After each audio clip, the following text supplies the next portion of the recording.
guess speaking about Lions, and we are dealing with Lions right about now. Feed 5,000 is a Lions Zone 3A initiative, and we're looking to speak with the head chef of Feed 5,000, Ms. Avion Drayton-Bailey, and we also have the chair, no stranger to the set, no stranger to the building, just wearing a different hat, a different stole, and plenty more paraphernalia to go with it. Lisa Wickham, ladies, thank you so much for being here. Thank you for having us. Thank you. Yes. Madam Chair, what is this initiative about?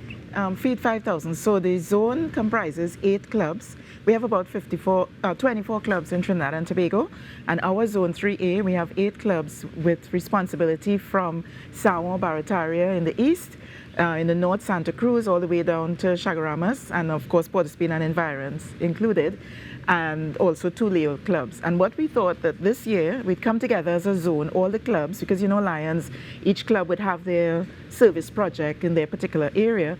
We thought that we would do something together that provides big impact. And we decided that we wanted to feed 5,000 homeless and persons who are socially displaced during the period April to June 2024. Our fiscal year comes to an end in June. And so we've been working assiduously. Yes. Lion Avion is not just a head chef, she is a chef in real. Yes, So she's been holding our hands through it because, you know, cooking for 600-700 people. Yes, scaling up is a thing, and that is one of the things I wanted to ask about. And do you decide, okay, well, this is what the menu is, and then you go out and try to get the ingredients, or do you say this is the ingredients that we get in, this is what's coming in, and we make the menu from that? So it's both. It's both. So at first we would have prepared menus for the entire time, but then based on what donations we receive, then we would decide, okay, well, we may change up, you know, and do something different. So. The spirit of volunteerism is high, is strong. Some people are very happy to put down what it is they do to kind of contribute in another kind of direction. Is it a burden? Is it a responsibility to continue holding hands, to continue being a chef in an initiative like this? It's all of the above. It's all of the above. So as much as you are an individual who loves charity and volunteerism and stuff, I also have other responsibilities. And sometimes you have to make choices as to which one you want to do. Yes, sometimes it may be a burden because you may have to give up something now, but you may still have to go back to it afterwards. So it really makes it so much more to do during that period. But it's so much fun. So even though when you reach, you might say, Lord, I'm tired. From the time we start, you forget all of that because, you know, you have a goal and you're trying to ensure that you get that amount. And Lisa has a way she likes to up the ante every week. So we may start off in the morning saying we're going to do 400. And by the time we reach, she said we're doing 700 today. So well, let us talk about that piece of bacchanal with Lisa, please, because I wanted to ask about some of the logistics. Yes. So saying, okay, we're going from April to June, and I think it started on the 20th. Yes. But what are some of those logistics in terms like catchment areas and how many in different places? So when we looked at it, we realized we do not necessarily have 5,000 homeless people because we did the research. We've worked, Lion Avion is a nurse, a registered nurse, or even higher in her real life. I'm a former nurse manager, but I'm actually the first vice president of the Trinidad and Tobago National Nursing Association, where I work full time. And so through our members, we're able to access information. So we know that we have about 200-300 homeless that we can feed in Port of Spain and environs, and then we extend to migrant communities in Samoa, in Carenage and so, and persons would come to the kitchen, which is Love All Serve All. Now Love All Serve All exists on Abercrombie Street in Port of Spain, and they do this every single day. They feed the homeless every single day. Different people, different groups would volunteer with them, and we are one of them. When we looked at it, we said that to get 5,000 people, we'd need to spread it over 5 days. So we have you know, the 5 Saturdays. We have 2 more, the 25th of May and the 1st of June. Why we're here is that it's not just Lions, it's open up to the general public. So you could come and cook with us, rockers could come and cook with us and go out on the streets with us. And in order to get that 5,000, we've crossed 2,000 now.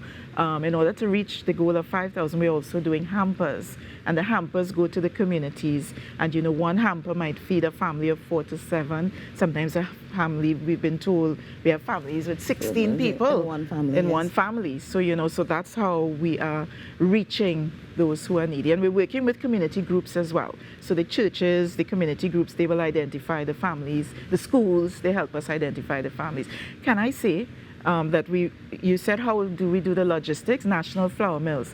They gave us 300 bags of flour, 300 bags of rice. So, you know, that's the base for the hamper right there. And then we want the public and the companies to add to that. And to donate. And so we would be going to different supermarkets. I believe Food Hall, they have allowed us to come, and we would set up a bin, and persons as they come and shop, we would ask them to contribute to go towards the hampers, as well as if you're free on a Saturday and you want to serve, you can come to Love Serve All and help us cook. You know, so it's open to the general public as well. And that's one of the things I wanted to ask about. Lion, Avion, I'm frightened to ask what you do, but in terms of that administrative aspect of it, ladies, what's the significance of a place like Love All Serve All saying, okay, we know that the meals that we need to cater for this period of time are taken care of so we can focus on other things? Let me tell you something. The first time I was introduced to them was last fiscal year. Our club did a project with them. We just did about 293 meals on that day. And I said, wow, this is amazing. They said, you all do this every day? They said, yes. Some of the persons involved were themselves homeless. And of course, it's a giving back. So what I've discovered is that different organizations, BWIA, former flight attendants, for example, they go on one of the days, families choose. There's a former Miss World one of the international. I don't want to call the name of the person because, you know, they're probably doing it very quietly, but they go with their friends as well. So every day, and if there's no one who's volunteering, they themselves do the cooking and they go out on the streets. And this is happening. And people are hungry. We see it. We see people on the streets all the time. And sometimes we pass straight and we don't even realize, you know, that these are people who are hungry and their children who are hungry in their homes. And so that's why we decided that we wanted to do this. There's something I also need to say, and Lion Avion can concur. Everything that we raise in Lions, every cent, every public event, it's 100% must go back to the public. And you speak about administration, we can't take like a percentage administration fee. We have to dip in our pockets, right? To do any sort of administration. And I appreciate that because sometimes people talk about, okay, well, this amount of resources went in and they compare it to this big vessel of water. But sometimes because it's passed through and this cost this and this cost that, what the resources that actually get to a lot more of a trickle as opposed to. But speak to me, Lion Avion, to the person who may not want to wear a jacket. They may not want to have those responsibilities of calling themselves a lion, but they want to give on a day, you speak about the weekend, Lion Lisa. I hear Rockers make a mean sponge cake. What are some of the things that people can do? How can we interact, engage to carry it forward, one, and be part of an initiative like this? So there's something called Friends of Lionism. So if it is that you actually want to align yourself to the Lions but not be part of, then you can be a friend, a volunteer. You can come out to different activities. You can give donations, as Lion Lisa said, 100% goes right back to the public. So none goes into my pocket, neither hers. So there are many things you could do. You can give groceries, you can give your time. They can deliver the meals for us. If you have a vehicle, if we have to pick up something from a sponsor, they can volunteer their truck and come and help us. So once you have that opportunity and that willingness to serve, we are here to accept. And can I just add to this? Where there's a need, there's a lion. So we have 8 global causes. Those who know the history of lions will know we started with vision primarily, but now we have vision, hunger, which we're dealing with, the environment, childhood cancer, diabetes, youth, humanitarian efforts, and disaster preparedness. We're going into the rainy season, so you know the Lions. We do small projects like giving out wheelchairs. We do massive projects like, you know, in terms of hurricane relief or earthquake relief. Where there's a need, there is a lion. And you say that and we're having this conversation and it makes me think of one of the people who you would have interacted with as a very young person. This is Peter Telfer. And it brings the story of the starfish to mind.